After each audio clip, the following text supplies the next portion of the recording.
চলছে প্রাণপণ লড়াই, অপেক্ষা শেষ হাসি হাসার। ইরান, আমেরিকা, ইসরায়েল ত্রিপক্ষীয় যুদ্ধের অবস্থা এখন ঠিক এমনই। রক্তক্ষয়ী লড়াইয়ে বিজয়ী হতে নিজেদের পূর্ণ প্রস্তুতি নিয়েই ময়দানে নেমেছে ইরান এবং তার শক্ত প্রতিদ্বন্দ্বী আমেরিকা ও ইসরায়েল। সামরিক দিক বিবেচনায় যুদ্ধ শুরুর আগে অনেকেই এগিয়ে রেখেছিল ঘনিষ্ঠ দুই বন্ধু যুক্তরাষ্ট্র ও ইসরায়েলকে, কিন্তু ইরানের লড়াকু মনোভাব স্পষ্টভাবে বুঝিয়ে দিচ্ছে প্রাণ দিলেও মান দিতে রাজি নয় তারা। প্রায় অর্ধশত বছরের পুরনো প্রতিপক্ষ আমেরিকার অত্যাধুনিক সামরিক সক্ষমতার বিরুদ্ধে সামনে নিয়ে এসেছে নিজেদের তৈরি ক্ষেপণাস্ত্রকে।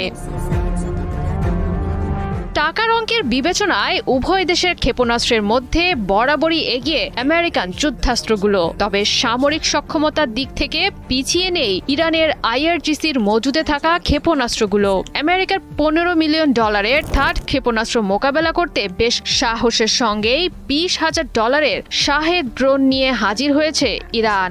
এমন চিত্রে প্রকাশ পাচ্ছে উভয় পক্ষের বিপজ্জনক অর্থনৈতিক ভারসাম্যহীন পরিস্থিতি। যুদ্ধ যদি দীর্ঘায়িত হয় তবে প্রযুক্তিগতভাবে এগিয়ে থাকা সত্ত্বেও বেশ বিপদেই পড়তে হবে ট্রাম্প প্রশাসনকে, কারণ থার্ডের মতো ক্ষেপণাস্ত্র প্রতিরক্ষা ব্যবস্থা বেশ সময় ও ব্যয় সাপেক্ষ।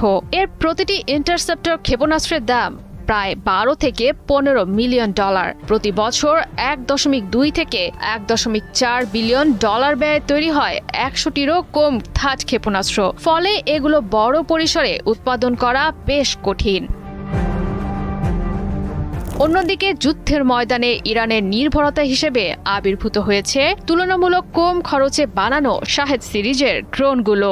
এগুলো বেশ সস্তা হওয়ায় ইরান বেশ সহজেই আমেরিকার অত্যাধুনিক ক্ষেপণাস্ত্র প্রতিরক্ষা ব্যবস্থার ওপর অর্থনৈতিক ও লজিস্টিক চাপ তৈরি করতে পারে। ফলে উচ্চ প্রযুক্তির অস্ত্রভান্ডার নিয়ে বেশ বিপাকে পড়েছে মার্কিন প্রশাসন। ইরানের কাছে থাকা শাহেদ ড্রোনগুলো কম অর্থব্যয়ে নির্মিত হলেও বেশ কার্যকর।